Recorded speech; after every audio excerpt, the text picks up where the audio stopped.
For those who don't know me, my name is Judith Browne Dianis, and I am the Executive Director of the National Office of Advancement Project. And I am so excited to be here. I want to thank everyone at the Leadership Conference for having this discussion. To my good friend Vanita, love you and love what you're doing. I'm honored to be here to have this conversation with one of my heroes, Desmond Meade.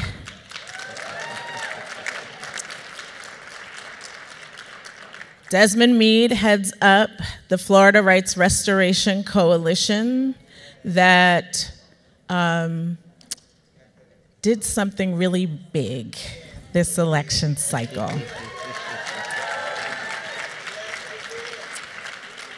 They actually got rid of a law that was passed right after Reconstruction to disenfranchise newly freed black folk in the state of Florida. I'm excited because he also knows, he and his wife know that I consider myself a ride or die for them. So I'm happy to be here. So I want to get into this conversation with him because for those who don't know, Amendment 4, probably everybody in this room knows. Why don't you tell just what Amendment 4 exactly is? Wow, that's a great question, Judy, because it is just so much more than what I can talk about, you know, because it is so deep. You know, on its surface, I can say that Amendment 4 was a constitutional amendment that restored voting rights back to individuals with felony convictions. And how many people is that? That's 1.4 million people who have served their time. But that's on its surface, yeah, you know, and I know that get into the deepness. Yeah, we gonna get into that. No, because I remember Advancement Project has really been involved in an effort over the years because we knew that the explicit right to vote was not in the Constitution of the United States, and we really wanted to get that in there. And one of the strategies was going state by state and really making that happen, right? Well, what Amendment 4 just actually did was actually created a constitutional right to vote for people with felony convictions. And that is huge. And I think that that's something that needs to be really lifted up. So, so Desmond, let's start with this question, because in looking at Amendment 4, and not just Amendment 4, but the work that led up to it. So we met, Advancement Project was one of the original groups in the Florida Rights Restoration Coalition, started in 2003. We met about 2006 when you came on board. And I would say that the Florida Rights Restoration Coalition took a huge pivot when you came into leadership because it was personal. Yes. Why was it personal for you? Well, it was personal because I am a returning citizen. I've and I'm not ashamed to say it now, but I mean, because of drug addiction, I got in a lot of trouble, and I was in and out of jails and eventually prison. Eventually, my addiction brought me to railroad tracks and had me standing there waiting on the train to come so I can jump in front of it. But thank God he had other plans for me, right? And I crossed those tracks and checked myself into treatment. And after I got out of that, I moved into a homeless shelter. While there, I enrolled in school.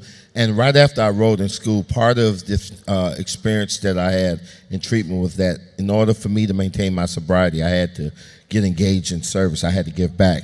And so I dedicated my life to giving back. And in doing so, that's when I was introduced to Florida Rights Restoration Coalition. So my engagement with the organization was purely personal, And so when Governor Scott came in and undid the policies and made it worse, everybody else could go home, but I couldn't, because I still could not vote. And so I think it was an experience. I think it was fitting to have people who are directly impacted in those leadership positions, because there's a certain level of tenacity that can only be there when you're directly impacted. So 2006 you start FRRC. I remember being in a meeting in Orlando in 2010. Fair districts had passed, and we were all getting together to talk about what was next in Florida. And I remember you standing up and saying that it's time for us to get rid of this provision in the Constitution. And there were so many naysayers in the room. There were people who were, funding collaborative people to progressive organizations who were saying no. And who were saying, it's not time yet. It's not time. Let's wait. We got an election coming up. It's going to be about this candidate. It's going to be. So I remember that, and I remember standing up and being like, y'all are wrong. Y'all are wrong. 69% of the people believe in this. How'd you bring them along? That's a great question. It was this phrase, I think it was from Field of Dreams, that said, build it and they will come. There were so many people who did not believe it, and I kind of understood, because number one, they didn't have the vision. Number two, they were not directly impacted, right? And number three, that they were used to a system that says that only certain type of people can lead certain efforts, And so I knew what God put in my heart to do, and so I kept it moving. And, we have allies along the way, like Advancement Project, never left. Folks that stood in the paint, and more than, and I got to give a shout out, because so many times, the only time we give black women credit is when we talk about voting, right? But I could tell you right now that throughout my journey, from my wife, from my mother-in-law, from my sister, it's always been a black woman that has helped hold me up. In times when I couldn't stand on my own, they were there. And they stepped up in major ways, and I know if it wasn't for my sisters and for the love of my life, that I couldn't have made it. And so I know that God gave me the helpmate. He gave me the people that was in place to help push on in spite of everyone saying that you're crazy, it's not going to happen. They didn't understand what faith really was. And we have tissues because we're both criers. He's like the one movement person that makes me cry every time. So he knows that, and he, does it well. So not crying yet. Yeah. Not get me yet. So But these naysayers, so let's talk about the process, right? Because the process was, first of all, in Florida, you have to have over 60% of the people have to vote to approve a constitutional amendment. You had to get petitions signed. And I remember you were getting petitions signed when wasn't nobody trying to give y'all no money.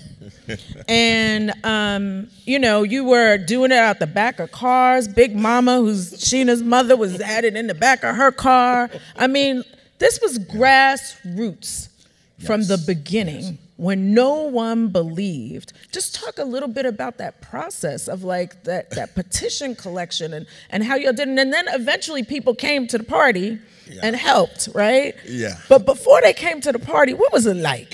And you know, let me tell you, there was a time when, you know, there was some resentment. You know, when you were looking out, you know, pleading, you know, when I would come up to D.C., I would spend my student loans just cold calling on folks, just pleading and begging folks to understand how important this issue was and how transformative it was. But and even though it seemed like no one wanted to pay attention, that there was some resentment there. But I understood through my even spiritual relationship with my higher power, who I choose to call God, that sometimes he takes you through some things. So even when he took me through me being homeless and being hooked on drugs and about to kill myself and all that, I went through that because he was preparing me for greater work, to be of greater service. And so what I started to realize was that he was doing the same thing with this campaign. You know, because if the people didn't abandon me, I wouldn't have gotten the experience that I've gotten. If they would have came when I first called, we would not have had we would not have been successful, because it was the organic nature of this campaign that laid the foundation for us to be successful. And it allowed us the space to not find some brilliant political strategy, you know, to win a campaign, but to go back to the simplest of things. When you talk about the author or the man who talked about bending an arc towards justice, that was the same gentleman that talked about that hate can't drive out hate, right? That fear can't drive out fear. It took love to drive that out. And so it allowed us an opportunity, because all of the experts didn't think we were going to win. It allowed this campaign to be truly led by a higher power. And because it was led by a higher power, at the core of that was about love. Right? And that broke down racial barriers. It broke down partisan lines. It broke down, I mean, come on, when you think about it, you have voting, you have felons, and you have Florida. Those are three volatile subjects. Who would have thought, right? And like, you put that all together, right? You put that all together. That sounds like a loser.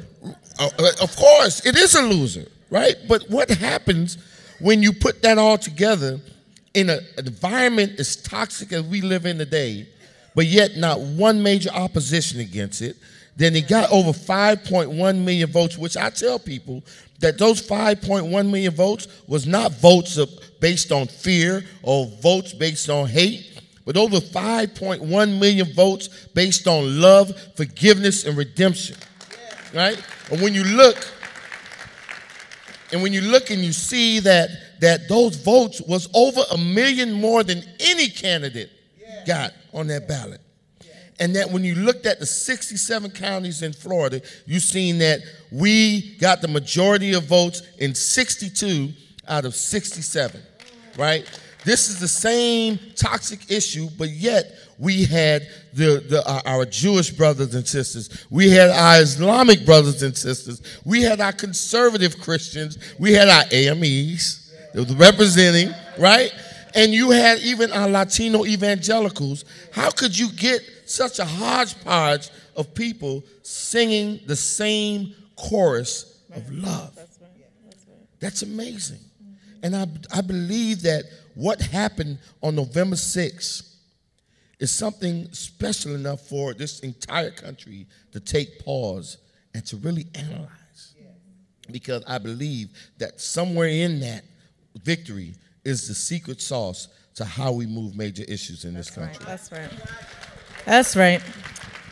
So I want to move to November 6th. So the days leading up to the election, so Advancement Project, we usually are on the ground doing our little lawyer thing and all that. And I was like, I'm not doing that this time. I'm knocking on doors. And I took Jesse Williams, our board member, the activist, with me. We were in South Florida, knocking on doors. And then I came up to Orlando, actually came on the Let My People Vote bus, slept on that bus. And I would say for me, like, what was important for me to do in that moment, while so many of my colleagues were in Georgia doing really important work, for me it was important because I had seen this journey, and that I had seen the work that you and your family and a coalition of groups had done. And I also know that from prior years of doing litigation in Florida, that this was one of those issues that we had to take care of. And so as I was knocking on doors, and I've done canvassing years ago in Florida, but again, like the same thing of knocking on doors. I asked Sheena Roll, who was helping them with the campaign, I said, send me to the hood of the hood of the hood. I'm not scared, they're my people. And so I was knocking on doors, and so many of those people were people who could not vote, and who, when I engaged with them, they knew about Amendment 4, though.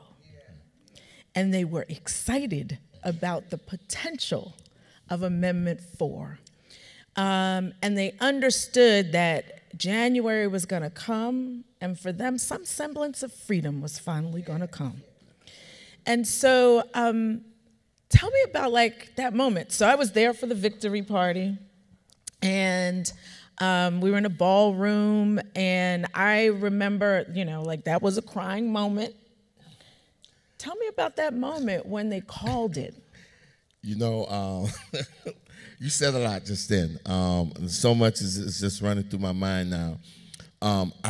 Yesterday, I revealed for the first time something that I never told anyone. Not even my wife, believe it or not. And I tell my wife everything because she's my best friend as well. But I had carried a burden for quite a long time during this campaign, because as a person of color, I felt extra stress or tension, knowing that if we did not succeed, that would be a reason for folks to say that's why we don't let people of color lead major fights. And so that was an extra burden that I had to carry, because I knew that I wasn't just talking about liberating 1.4 and creating a more inclusive democracy, but also for the skillful and extremely competent men and women of color that was out there that was not given that opportunity to lead major campaigns, or to be funded properly, that there was that extra burden there to win that. And so on that night, when those final numbers came, that was a huge burden that was lifted off of me, But I tell people, when you talk about when you canvass the community, and this is, like I said, this is no kind of slight to any of our great folks that was running. But I told people, and you heard me at the church when I told people that the most important person on that ballot, name wasn't on that ballot, but Pookie was on that ballot. Shaniqua was on that ballot. Ray was on, Desmond was on that ballot. When my wife went to go vote on that ballot, the most important thing for her was liberating her husband, giving her husband the right to vote. And that came across that night.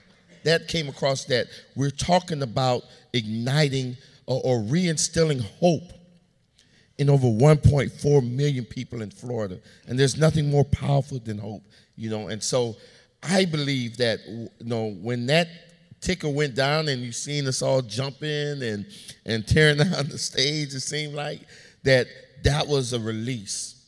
That was a release of 150 years of oppression. That was a release of years of being told that we weren't good enough, that we had other fights to fight instead of our fights. That was a relief to know that, listen, a person of color can be strategic enough to maneuver a campaign in treacherous waters and come out of it unscathed. So,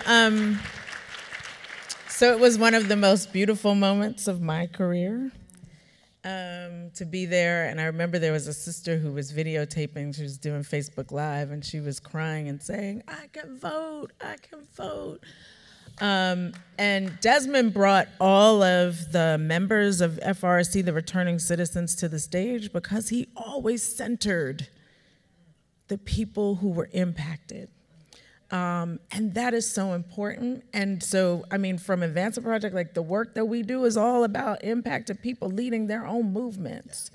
And the importance of that because of the genius in impacted people and not discounting that. And so I want to like also just like lift up the beauty of the movement because of impacted people being at the forefront. And just want to ask you, I've got 2 more questions for you, I think. One is, so what's your, you know, we got a room full of like folks from national organizations, some local organizations. What's your lesson learned about impacted people leading their own movements? What advice do you want to give the room? The proof is in the pudding. Listen, let's be real. You know, especially in Florida, we over years and years we haven't much to celebrate in Florida. But here it was at one time. And matter of fact, no, let me change that because there were 2 major ballot initiatives that was won on November 6th, right? And both of them was led by people of color who was directly impacted. Norris Henderson in Louisiana, he led vote in Amendment number 2 that got rid of this Jim Crow law that allowed people to be convicted without having a unanimous jury, which was amazing. And then, of course, Amendment 4 that now established voting rights for over 1.4 million folks and beyond, right? And I think the proof is in the pudding. You know, when you let people who are closest to the pain, you give them the space not only to lead, but you give them the space to fail. Let me back that up again. You give them the space to fail. Because the difference between a Harold Miner and a Michael Jordan was Michael Jordan was allowed to play through his mistakes. Harold Miner kept having to look over his shoulder and never materialized into the great player that he could have been. Give us room to fail like everybody else. Give us the support financially like everybody else. And like I tell people, listen, I've seen where people who have historically lost get funded in droves. So listen, we're on, like in the words of one of our great DJs in Florida, FRC, our new theme song is all we do is win, win, win no matter what. Fund that. Fund that. Fund winners. And we're giving you that opportunity to do so. So, so that folks know this work was not just about the amendment, right? So we did a report called Democracy Disappeared, released early before the election, that showed the impact of disenfranchisement on communities of color and how in every neighborhood where there are high concentrations of people who could not vote, you got all the things you would expect: high poverty rates, low education attainment, high unemployment. And so we know that this is important. And so Amendment 4 wasn't just about getting the vote, right? It was about building power. This was not transactional. This was movement building. So talk about what's next. That's a great question. You always asking great questions. But part of that, too, is like, you know, a lot of people focused on the 1.4, but what we knew is that there was an additional 2.4 million people who was registered, where a lot of those individuals were related to people who couldn't vote. And so Amendment 4 was not only just about liberating or re-enfranchising the 1.4, but to also re-engage. And so when you talk about what's next is that we want to embrace the spirit that got us to win by making sure that we continue to not do business as usual. right? So many folks right now rushing out there trying to find felons to register and all that, you know. Listen, we register folks. You can register 1 million people, and if only 10% of them show up, we got a problem, right? And so we know that as we're moving forward into 2019, our goal is to change the way we approach even registration, knowing that we have to layer other things on top of that to increase the likelihood of people being civically engaged and in tuned and knowledgeable about the issues and being able to vote, right? And so that's what our what's next is. How do we build out, FRC has 12 chapters throughout the state of Florida, how do we build those chapters out, engage in peer-to-peer registration and engagement? How do we work with our allies and our partners, making sure that not just the 1.4, but it's way more than 1.4 million that's not registered in Florida, and they need to be engaged in a way, because we cannot continue to be ignoring people and then scratch our head wondering why they don't come out to vote, right? And so our job and our commitment is to reaching out to the folks who have been neglected, who have been marginalized, and engage them and empower them in such a way, because when that happens, then we see the beauty of democracy. So Desmond, I want to thank you for allowing one person me got it. To be One person got it. I don't think the rest of you all got it, but that lady over there in the yellow, she got it. Look, she's been getting the whole thing, though. She's been getting the whole thing the whole time. So I just want to thank you for allowing me to be a very small part of a major part of history that was made in this country. We all should be thanking you for correcting the wrongs of the past, for giving our people another chance, and to shifting democracy. So I want to thank you, and thanks everybody for your time. So I just want to thank, because I know there's many of you all out there, folks representing different organizations that have played some role or another in our victory, and so you need to continue standing and give yourselves a round of applause, because it truly was a collective effort. It truly was. So thank you all so much.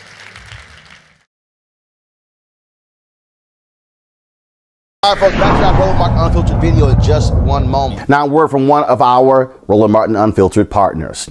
You've heard me say it before, and I will say it again. Write down this website, marijuanastock.org. That's marijuanastock.org. I'm going to tell you why it matters. Legal marijuana has grown to become a $9 billion industry in roughly 6 years. Forbes magazine predicts the market will continue to grow to nearly $50 billion in the next 10 years. So whether you like it or not, legal marijuana is a growing industry, and it is only going to get bigger. Now, if you're an investor, you get it. You look for business models that are easy to understand in industries that are trending up. Our friends at Transatlantic Real Estate made their business very simple. They buy land that supports legal marijuana operations and lease it to high-paying tenants. So you are investing in the landlord of a licensed marijuana farm. Stop working so hard for your money. Let your money start working for you by investing in the legal cannabis industry. You can invest as little as $300 up to $10,000.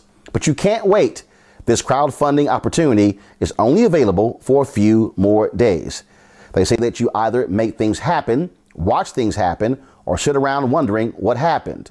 Don't be the person watching and wondering. Don't let another investment boom get away from you.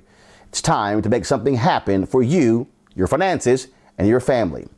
And don't forget my pro tip. To be included, you must complete and confirm your application. And be sure to complete the process. Go to marijuanastock.org. That's marijuanastock.org. Get in the game, folks. Do it now before time runs out. Now back to your Roland Martin Unfiltered video. There's only one daily digital show out here that keeps it black and keep it real as Roland Martin Unfiltered. Because guess what? We come back live January 3rd. The blackest show on all of digital, cable, and broadcast. See that name right there? Roland Martin Unfiltered. Hello. Y'all want some of this? YouTube.com/Roland S. Martin. And don't forget to turn on your notifications. There's only one show out here, folks, in the digital world that's focused on you. Because here's the piece. I ain't afraid of Fox News. Come back live January 3rd. Martin. You want to support Roland Martin Unfiltered? Be sure to join our Bring the Funk fan club. Every dollar that you give to us supports our daily digital show. There's only one daily digital show out here that keeps it black and keep it real as Roland Martin Unfiltered. Support the Roland Martin Unfiltered daily digital show by going to RolandMartinUnfiltered.com. Our goal is to get 20,000 of our fans contributing $50 each for the whole year. You can make this possible. RolandMartinUnfiltered.com.